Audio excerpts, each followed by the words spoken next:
Swayam Prabha. Digital India. Educated India.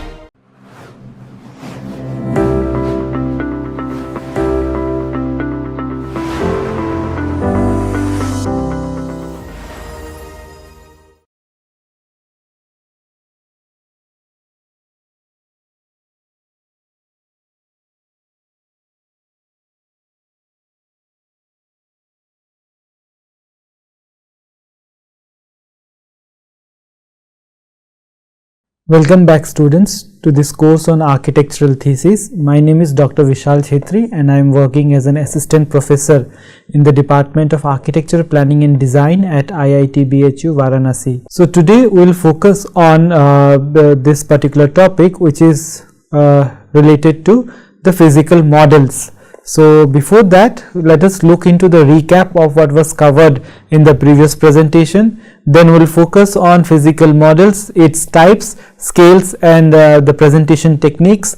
Some conceptual, site and detail architectural models, how are they prepared and what details are required to be showcased in all of these typologies, and on what basis we can select the materials to make our model, because if you have seen the physical models before, you must have been come across various types of materials that are used for preparation of models. So we'll understand the details about those materials, its pros and cons, and then some techniques for model making and representing a design intent, displaying and photographing models effectively, because though you have prepared a very good model, but if you are not able to display it properly with required details, or if you are not able to photograph it, so to put it in your thesis report or in your presentation, then the entire hard work goes in vain. So this is why it's important to display and to photograph your model effectively. So what are those techniques? We will try to focus in our presentation. Then we will conclude this presentation with some wrap up activities, and also I'll show you what all will be covered in our next presentation. So to give you a recap of what was covered in the previous presentation, it was related to the figures and charts, how you can prepare figures and charts in your thesis presentation sheets as well as in your reports. So the effective use of figures, charts and text enhances the design communication. So the better you prepare all these things or with proper details they are mentioned in your report and sheets, then the information that you would like to display through the figures are communicated very clearly. You should integrate diagrams, infographics and flow charts that you add in your presentation sheets to support the project narrative that you have in your mind. So to convey the idea, basically that is why we require some figures and some drawings to communicate that idea to the examiner or to the person who will look into your sheets. So that is why your figures have to be chosen effectively. Clear annotation of plans, section and illustrations are necessary so that they are not misunderstood, and the way you want to interpret is being clearly communicated. As already you must have come across this term that all your drawings has to be self-explanatory. That means that though you are not present physically in a place where your drawings are exhibited, but still your drawings have that much of details which helps you to explain your drawing effectively. So in that case you need not be there on that place physically. So your drawings can explain things clearly without you being present on the site. So typography and color schemes improve visual clarity and professionalism. Balancing visuals with explanatory text aids comprehensive communication of your design ideas. So now let us look into the physical model. What is physical model? It is a miniature version of a building or design made by hand or machine to explore and communicate how it will look and work in the real life scenario. So before all these digital mediums came into existence to showcase the model, people used these physical models to display their ideas, because though in drawings we are able to see the 2D details of the structure or of the design, also through perspectives we are able to see the 3D view of the structure. But when you draw or when you prepare the physical models, then the entire idea or the entire project can be visualized more better by the user or by the client. So that is why physical models were preferred in earlier days, and still now it is being preferred to showcase the real life, after the project is completed, how it will look in real life. So that will be communicated through the physical model to the client. So though you have physical all these 3D views and all these walkthroughs with you that you prepare, but still physical model gives a better idea to client rather than all these digital mediums. So why physical model is required? It is a tangible representation of special ideas that you have with the project, communicates scale, mass and form intuitively, helps in testing structure, proportion and circulation. It supports the design development, connects the gap between the 2D drawings and real life experience. So all that I explained just before is also being mentioned here in highlighting the need for physical model. So what are different types of physical model? At the very preliminary stage of your design, you usually come up with some conceptual model for your project. So that may be a block model, so that is called as conceptual model. The next is your site model, that you develop the entire site with respect to the building that you are designing. So how it will look like when it is integrated with the site. So that is what we try to visualize it through site models. Then next is a detailed model, where you try to detail the interior spaces and other ancillary parts of the structure through your detailed model as shown in the photograph here. Then next is a scale for physical model. So when you prepare physical model, as you prepare the architectural drawings, these are also prepared at different spatial scales. So generally we prefer 1:1000 for master plans and for presenting things at a urban level. For physical for models which are meant for architectural purposes, for at least one or two buildings together, so we go for 1:500 scale for such kind of models, where we try to show site, zoning and landscape design in this case. So these are two examples from where you can visualize the difference in scale and its use in different context. Then the other categories are scale, that is 1:200 for massing studies and for general layout, as you see here in this image. Then next is 1:100, where you showcase the floor plan and other details of the structure with detailed carving of the facade and all the roof details. Then next is 1:50, that you show the interior spaces in more detail. So the room layout, interior spaces, furnitures, all those small blocks are used to represent the idea for your detailed interiors. And then next is 1:20, that is generally used by product designer for detailed components, and if any furniture or any product is designed. So for these cases we generally go for 1:20, and if the size of the product is too small, then we may go for 1:1 also in some cases. So like as shown here, 1:10 or 1:1 for joinery, furniture or construction details may be preferred in such cases.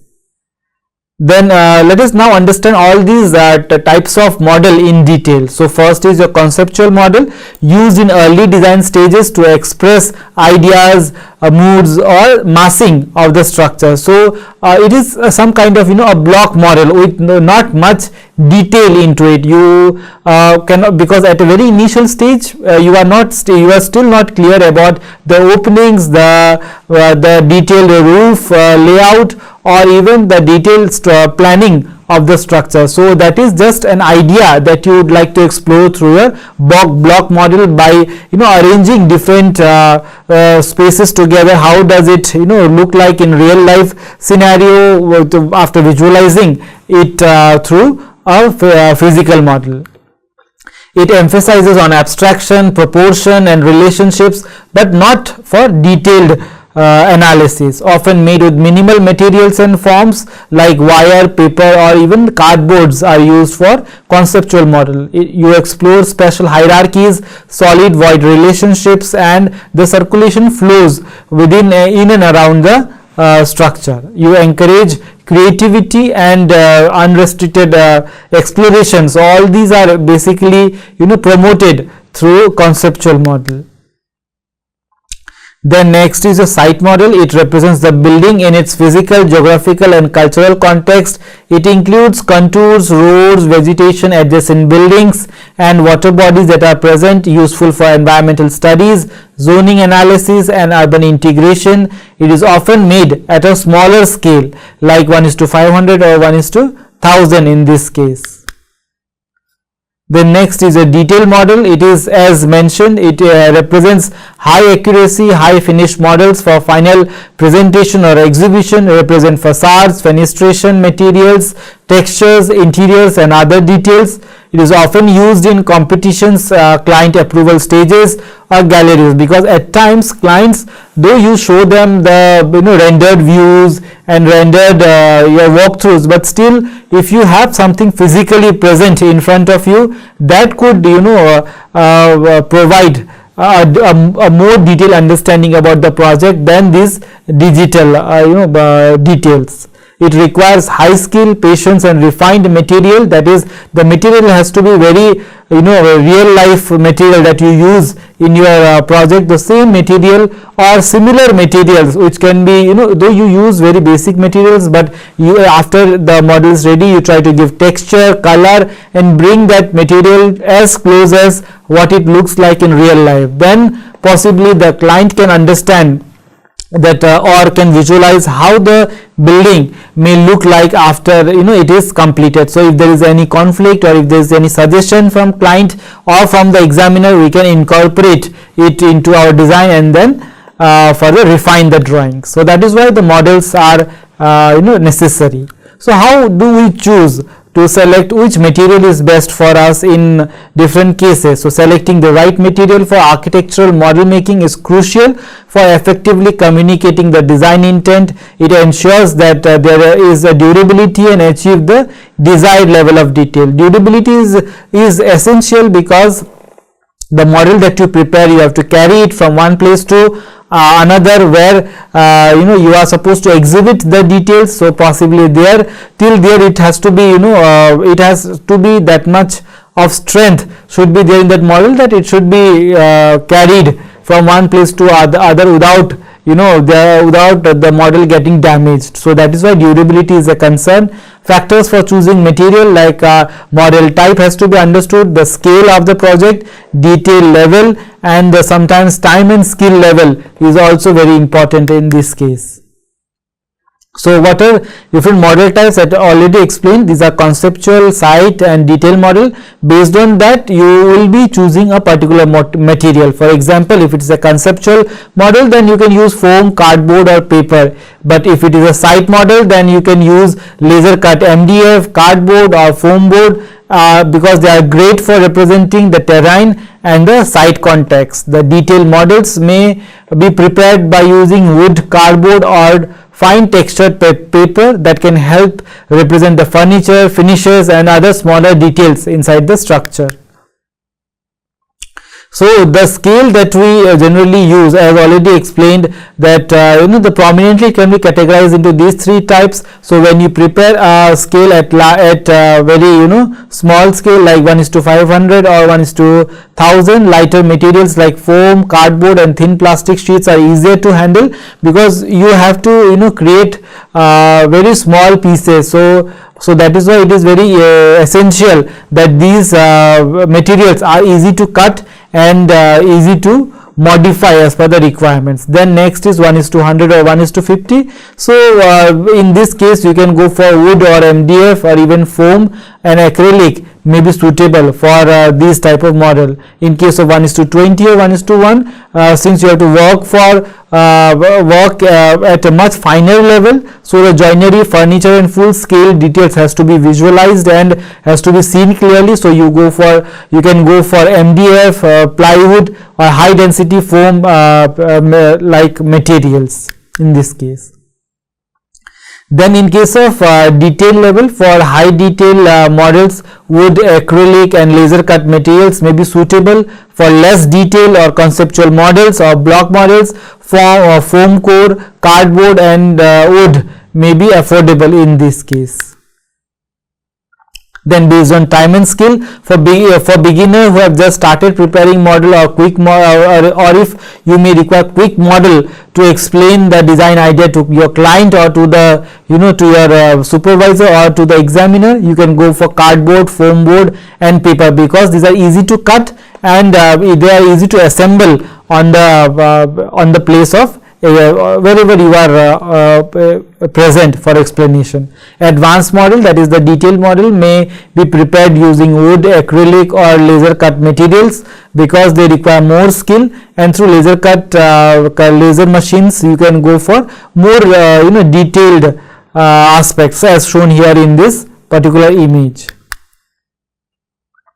So the techniques for model making involves cutting, scoring and carving. So what is cutting? It is usually through precision knives we try to cut the pieces of those materials as per the shape and the design of the structure. Scoring, for clean folds in cardboard or paper, we go for scoring method, where we actually don't cut, we just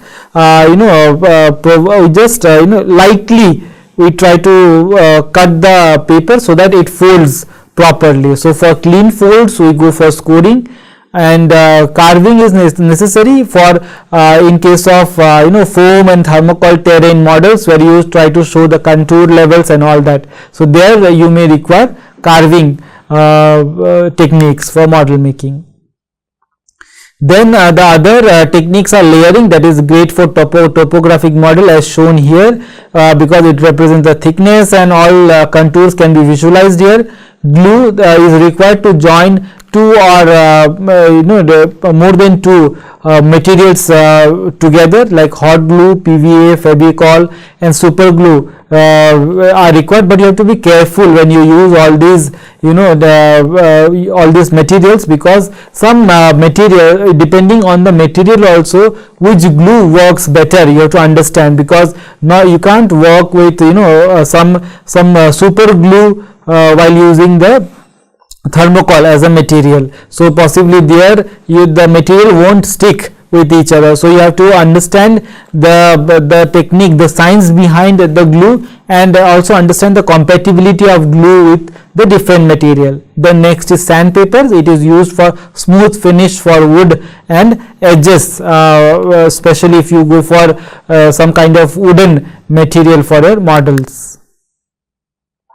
Then other techniques are like painting, because to give the model the color that you or the paint that you have shown in your elevation or in your design ideas, and to resemble it more close to the design ideas, you go for painting or some some texture that you want to develop on the surface of the building. So that is what will be represented here. The next is assembly, using tweezers, pins and clamps for clean joints. These techniques are required. Then to represent the design intent, we use material that contrast to the different spaces or components, cut away sections to show internal layouts, use transparent materials for glazing or circulation zones, add human figures and cars and trees to express scale and usability of the material that is used. Then next is to represent the design intent. We go for color codes or paint to distinguish the zones within the model, as you use in your floor plans. Light test models to analyze daylight penetrations, show movement and transition through paths or exploded elements within your model. You can display the roof removal or lift off layers. You can prepare this type of model to show the multiple levels within the structure, so that the details are understood with much clarity. So further, to display the models effectively, place models on neutral or sturdy bases, so that it stands firm on the base without any disturbance. Ensure that the model is oriented correctly. You have to now look into the floor plan that you have prepared or the site plan that you have prepared. It should represent the same site plan as you have shown in your sheets. The same orientation has to be followed in case of model. Use pedestals or tables at viewing height for exhibition. It should not be kept at floor, because to view the details or to view it effectively, it has to be somewhere at the eye level.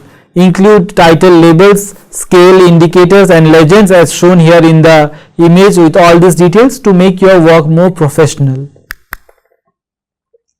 Then to display the models effectively, avoid the cluttered background. So when you sometimes what we do, we just once you prepare the model, you keep it at any corner of the room and then you try to explain the details. At times when you see the model, there is something called as background that is always associated with anything that is there within a particular space. So that is why you have to think for appropriate background for a model. So where would your model should be placed so that there is less clutter in your background. So that is what you have to think also when you keep your model for during the jury or during explanation. Use indirect lighting to enhance the shadows and form the form perception that is generated through your design. Keep surroundings clean and minimal to draw focus on the model. You should not allow for the deviation from your model to something else in and around your model.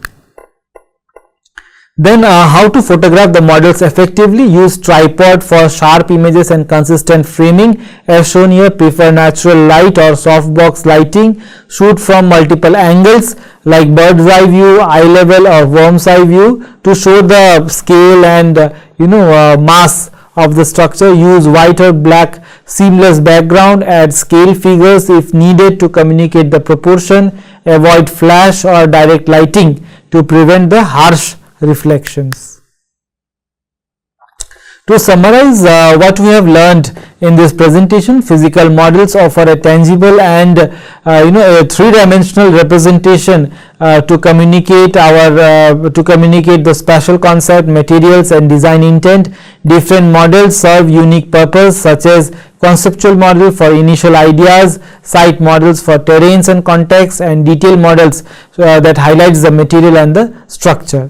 The material selection, including foam, cardboard, wood and acrylic, influences the model accuracy, texture and visual impact. So based on the requirement, the material has to be selected. Model making techniques should focus on precision and clarity. So the detail that you could showcase through a model is only possible if you are very precise with the model making techniques. Proper display and photography is necessary for representing the model effectively during presentation and during explanation of the design idea.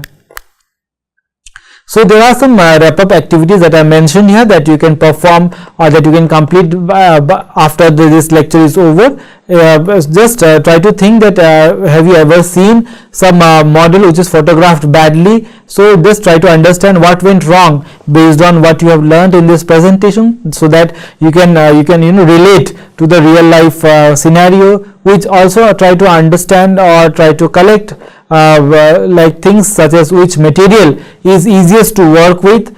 So by now at this thesis stage you must have prepared numerous models. So try to recollect which of these materials in the past that you have used for your design has actually helped you in preparing the model very easily. So try to use that same material again, and also try to gather information about which was the hardest material to work with in the past, and why does it happened in that way. You can also understand, so that you are very clear with which material to explore in your thesis and which to restrict yourself during thesis models for your architectural thesis. So these are some resources that you can refer for this topic as listed here.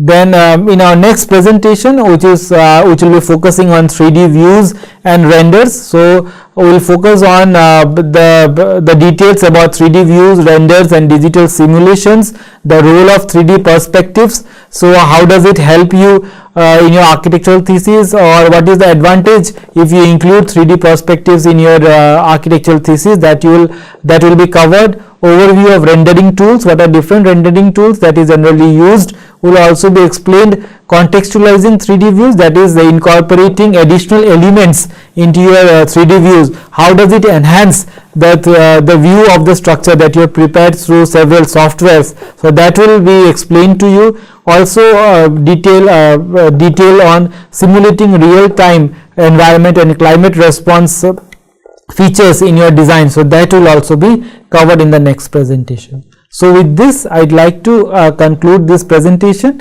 and I hope the details or the topics that were covered in this presentation would be useful for you when you would attempt preparing physical model for your architectural thesis, or maybe for your design studios. So thank you students for your patience listening.